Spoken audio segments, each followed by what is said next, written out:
নমস্কার বন্ধুরা, বং ইন মুম্বাইতে আপনাদেরকে স্বাগত। আপনারা দেখছেন টলিপাড়া, সঙ্গে রয়েছি আমি নিবেদিতা। প্রেক্ষাগৃহে একটি ছবি চলছে। প্রেক্ষাগৃহের ভেতরটি পুরো থমথমে একটি পরিবেশ, পুরো নিস্তব্ধ হয়ে রয়েছে পুরো প্রেক্ষাগৃহটি। হঠাৎ করে একটি বাচ্চা মেয়ে চিৎকার করে প্রেক্ষাগৃহ থেকে বের হয়ে আসলো, ছুটে গেল তার মায়ের কাছে। মুখে তার ভয়। মা জিজ্ঞেস করলো কি হয়েছে। মেয়েটি মাকে বলল, এবার মা বলেই দাও, ভূত কে, তুমি না অন্য কেউ। মায়ের মুখে প্রশান্তির ছাপ, মুখে হাসি। যাক যাক, তবে লোকে ভয় পাচ্ছে। মায়ের মুখের এক্সপ্রেশন ঠিক তেমনই।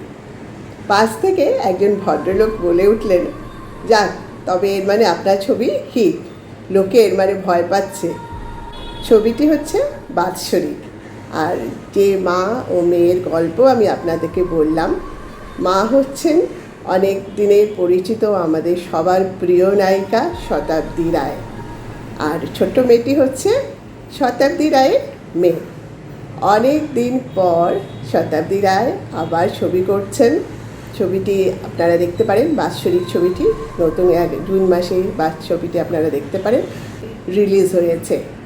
তবে বাৎসরিক ছবিটির প্রিমিয়ারে টলিউডের অনেক নায়ক নায়িকার সাথে উপস্থিত ছিলেন দেবশ্রী রায় স্বয়ং নিজেও। আর তাদের মধ্যে এখন খুব ভালো একটি সম্পর্ক, বন্ধুত্বের সম্পর্ক শতাব্দী রায় ও দেবশ্রী রায়ের মধ্যে।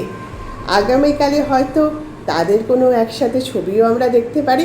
আনন্দবাজার পত্রিকাতে দেওয়া শতাব্দী রায়ের একটি সাক্ষাৎকারে তিনি অকপটে স্বীকার করলেন, দেবশ্রী রায়ের সাথে তার সম্পর্ক মোটেও ভালো ছিল না যখন তারা দুজনেই ছবি করতেন, আর দুজনেই তখন ছিলেন টলিউডের হিট নায়িকা।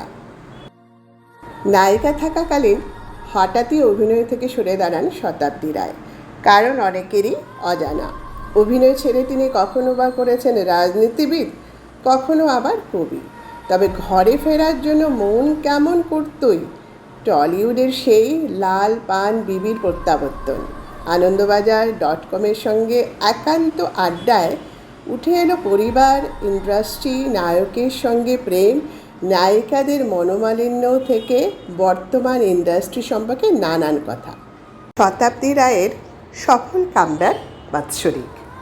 8-এর দশক থেকে বারবি গার্ল শতাব্দীকে দেখতে অভ্যস্ত দর্শক, কিন্তু স্বপ্না চরিত্রে এক অন্য শতাব্দীকে আমরা দেখলাম বাৎসরিক ছবিতে, যিনি অনেক বেশি পরিণত ও পরিশীলিত।